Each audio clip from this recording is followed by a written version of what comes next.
Hi, this is Chapter 8 on logs. I just recorded this, but there were some errors in it, so here we go again. Logs are different from other measurement methods in that they provide qualitative information. That's text information. They're also known as client annotated records or critical incident recording. And basically they're an organized journal relevant to clients' targets or problems, or the client's perspective of the circumstances under which these problems occur. And you know, if any of you, probably many, if most of you have used a journal to, for self-help purposes, it's not too different than that, except these are a little more, these are structured journals. These can be used, are used mostly by clients, but can be used by practitioners or significant others. The purpose of the logs, if you have a client that comes in that basically says, oh, I just, I'm sad, and you can't really get at the root of their problems, and you keep going around and around. Logs may be a helpful way of pinpointing and defining their problems. They also are a way of contextualizing individual targets or problems. That is, contextualizing them in terms of what happens before and after. And if you can do that, many times you can come up with an action plan, or an intervention, or a possible intervention, what the book calls interventive hypothesis. And just as other methods, you can use the logs to evaluate change over time in a client's target. Even though you're dealing with text, you can look at, a client's journal entries, from when they started and 2 months down the road, and see, evaluate change. It's a different type of evaluation than numbers, but you can still evaluate change. And then finally, logs can be used to prevent or intervene. I think a good example of this, if I've probably used it before, is Weight Watchers, or even a doctor. I've asked my doctor about losing weight, and he's given me a journal to write down what I eat. And I think part of that is an intervention. Is if you realize what you eat and when you eat it, then just by doing that, the purpose of that is to change your patterns of eating, to change what you eat and when you eat it. So the log becomes an intervention. And we've talked about, that being called reactivity, or in psychology, the Hawthorne effect. We'll talk about later, but it is a purpose of many logs. Types of logs we'll talk about today. There's 4 of them. First one is an exploratory log. This one is the most basic, used to pinpoint and define client problems. It's a record of situations, behaviors, or feelings. Critical incidents. If you look on page, and that should be page 225 and 226, it figures figure 8.5 and 8.6, you can see that the log is pretty simple, and all the logs in the book, I just want to make a note, is if you were designing these logs, they probably, if you want to design a better log, you want to give your client a little more room to write in, because these are a little, I would say, they don't give you a lot of room to write in.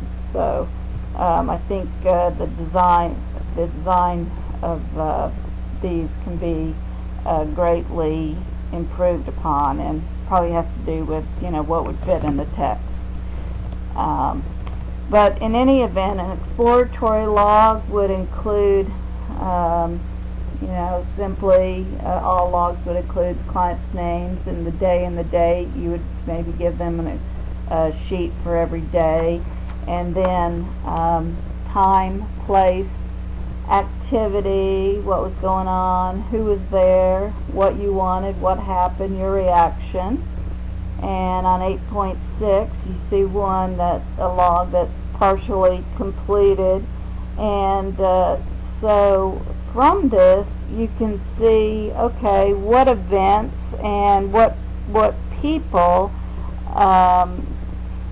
you know, create problems for this person, create, it looks like anger, frustration for this person. Target problem logs. They're used to identify circumstances associated with targets, both antecedents and consequences, that is, what comes before behavior and after behaviors, in order to generate those interventive hypotheses, in order to generate interventions that might be helpful.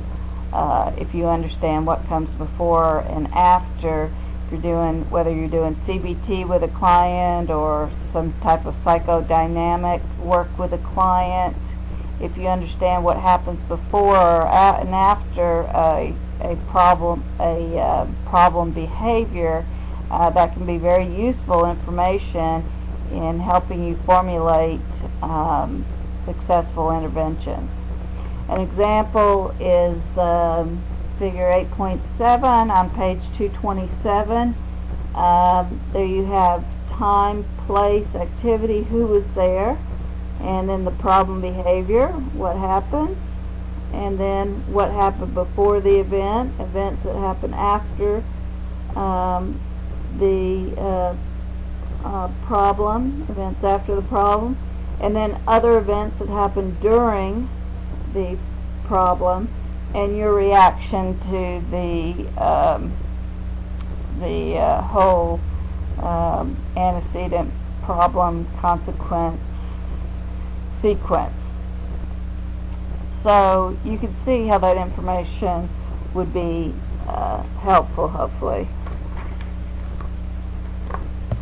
Interaction log, it's similar to the target problem log that we just talked about, but it's used when the problem, you know, the problem is more sorry about that. It's used when you know the problem or the target is more interpersonal in nature, when somebody's having problems with other people in their lives and those interactions between those people. On example figure 8.8, there you have time, place, who was there, what I said, what they said, what I said, other events that followed, and your reaction. So there you have sort of recorded that dialogue that caused the problem, that might hopefully give you some insights into this problem that's interpersonal in nature. Evaluation logs, they're used to evaluate change over time in a client's target. It includes the qualitative information in addition to some qualitative information. For example, on page 229 you can see, okay, you can have the incident that happened, and then include a little independent rating scale from maybe 1 to 9 that you also include, and then your reaction to the event. So if you look at this log, you can see that this is maybe a new mother who's having problems, and maybe she's dealing with postpartum depression, or what's maybe normal problems when having a newborn. But in any event, you integrate the quantitative information, and that can take it could be the number of temper tantrums that the baby throws. It could be the number of temper tantrums you throw, the number of curse words you use. So it doesn't have to be an independent rating scale. It can include counts, behavioral observations, as we've talked about, counts or durations of targets. When we talked about behavioral observations, we talked about either two options, either doing time sampling or continuous recording. When talking about logs, you have to make the same decision in doing logs and instructing your clients. You either use what are called, which is similar to time sampling, preset time period, and you use those. You may want to record from 5 to 8 every night, and that's when you know when the problem occurs. And the advantage of this is that you omit irrelevant information, and the possible disadvantage is some relevant information might get ignored. But if you're fairly confident when the problem occurs, that disadvantage is minimal. When we talked about behavioral observation, we talked about continuous recording. When we talk about logs, we talk about open-ended time periods. And this is sometimes referred to as critical incident recording. This is when you don't know when the target occurs, or when the target occurs all the time, such as a child's temper tantrums. Maybe they occur all the time, and you're trying to figure out what triggers them, so you don't know when they're happening or what's triggering them. The disadvantage, they can generate a lot of information, and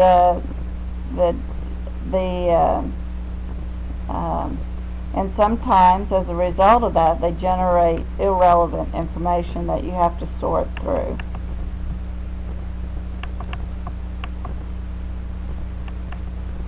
When we were talking about the evaluation log, we talked about a situation where we combine qualitative and quantitative information, and you can certainly integrate behavioral observations or independent rating scales or standardized scales into any of these logs. But there's also a way to combine qualitative and quantitative information that I think is very interesting and helpful.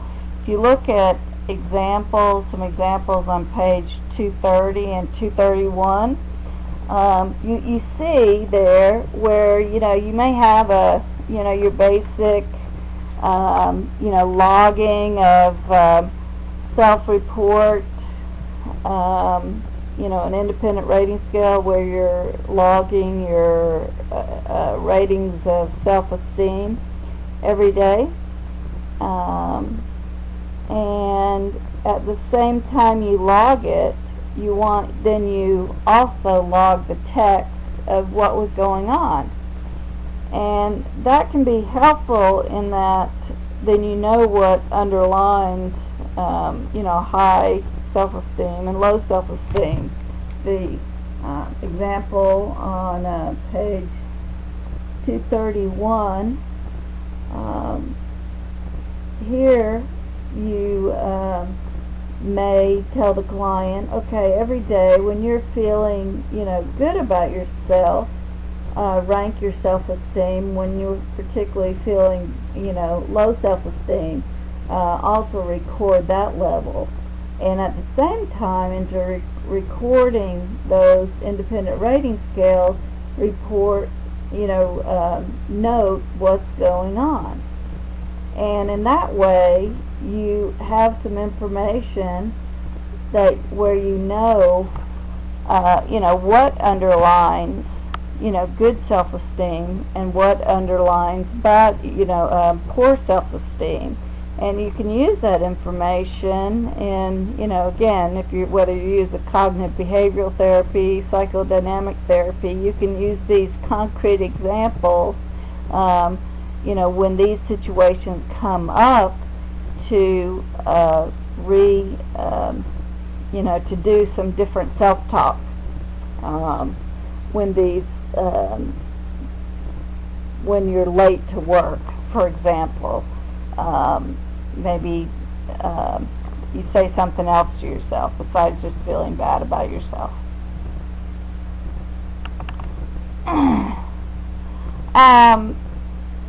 I wanted to talk about reliability and validity after we talked about all the different measures. When we talk about verifying validity and reliability, mainly we're talking about standardized scales, because we've talked about these when we talked about standardized scales.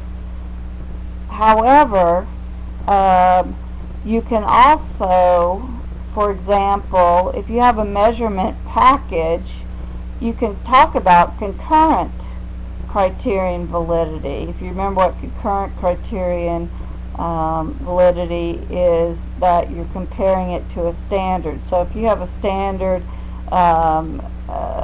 scale of depression every week, and then you have some other measures, and they're in sync, then you have good concurrent criterion validity.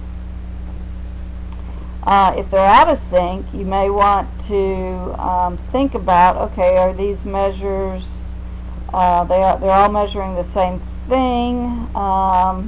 Should I consider getting rid of one of them? What's the best measure? What do I weigh as the best measure?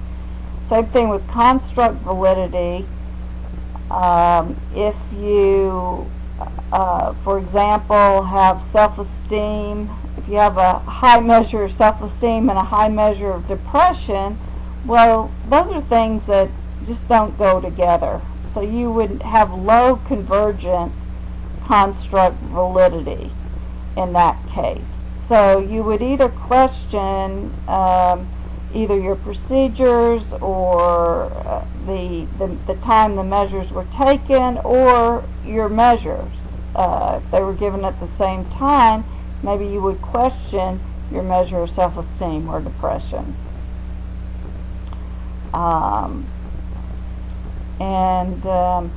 So, although, and the same thing with face and content validity, those could apply to other things besides standardized scale. However, in verifying validity, tests the first three on this list, actually everything but inner observer reliability, has to do with standardized scales. And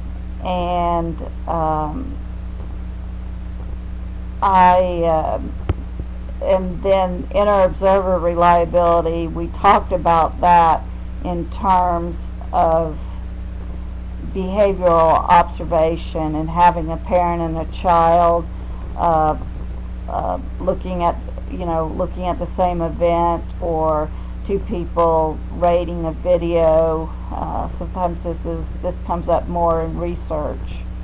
But if you're doing behavioral observation, if you have more than one person doing it, inner observer reliability is going to be an issue. So that's talking about verifying reliability and validity. But more than that, I wanted to talk about how to maximize reliability and validity when collecting the measures. And a lot of this is duplicate information. You've heard it before, but I think there is some value in saying it again. The more times you hear things, the more importance hopefully you place on things. We've talked before about discussing confidentiality issues with clients. Certainly if somebody knows that their data is going to be confidential, they may hopefully be giving you more reliable and valid data. The importance of presenting measures with confidence. Again, I talked about, even if it's the first time you've presented a measure, you should present it as if it's the 100th time. You want your client to believe, and you should believe in the measures that you're using, because that, if you don't present it with confidence, that can also undermine the reliability, the validity, the accuracy of the data that you get. Discuss the importance of accuracy with clients. Self-esteem, self-report scales, they're very transparent. Clients can fake what's called fake good or fake bad very easily. So it's very important to discuss tell them, there's no right or wrong answers here. There's just your answers. There's just accurate answers, and that has to do with what you're feeling, what you're thinking, and that's what we're looking for here. Collect only relevant data. Only collect the data that you need. You don't want to collect too much data. It becomes burdensome to the clients or to the relevant others. You want to minimize, standardized scales comes with a standardized way of recording data, but the other ones, behavioral observation, independent rating scales, and logs, you're going to have to design those forms. So you want to minimize the difficulty of recording, because if it's difficult to record, that may influence, you may not get as accurate as data if people don't understand, or you make it difficult for them. Not that you would on purpose make it difficult, but you want to minimize the difficulty of recording and make it easy, giving them plenty of room to record their answers, giving them good instructions, both written and oral instructions, to make it easy and hopefully enjoyable for them to record this data. Clearly define what is to be done through both verbal and written instructions. That's always important, and that affects the reliability and validity data. Don't depend on your memory. Record in a timely manner. I remember when I was recording my own pain data, I would do it 4 times a day, and I would do it morning, noon, and night. And sometimes I would forget my little piece of paper I would put in my pocket, and I think, oh, I'll remember I had a 7 in the morning and a 5 at noon. Well, by the time I got home, that was gone. It's like waking up and having a vivid dream and thinking, wow, I'll never forget that dream, and 5 minutes later it's gone. So give your stress to your clients that they need to record data on the forms in a timely manner and give them a way of carrying around things that they can, usable forms that they can use to do that with. Use the information that you collect. There's nothing more maddening than collecting information if you're not going to use it. If you never hear about it again. Oh, she collected all that information and I never heard back from her, or wonder what happened with it. Well, that's going to undermine your credibility with your client, perhaps. And it's also going to, when you ask them to collect other information, they're not going to take it as seriously. They may not even collect the information. Don't inadvertently encourage reports of improvement. If you get a depression scale back and they've done, they've had a better week, don't say, wow, you've really had looking at this, you've had a really good week. This is great. You don't want to be put in a position, we're in a power position between client and practitioner, and some clients want to please practitioners if they like them, and so you don't want to inadvertently encourage reports of improvements as a way of, them liking you, as a way of, because they like you. They're going to, fudge the data because they like you, so they want to, get other reports of encouragement. So again, no right or wrong answers. This is just data that we're going to use to gauge your progress. There's nothing wrong in sharing the data and, with the client and showing them their progress. But don't, go overboard in encouraging reports, wow, you've done great this week, that kind of thing. Should always consider issues of diversity. We've talked about how standardized scales aren't always based on samples, diverse samples. Well, you always want to go over the items on standardized scales, always want to go over your forms with your clients, especially if you have a client of a different culture, to make sure there aren't any cultural differences that could affect the reliability and validity of the data. You may have to throw out a measure if it's culturally biased. So that's Chapter 8.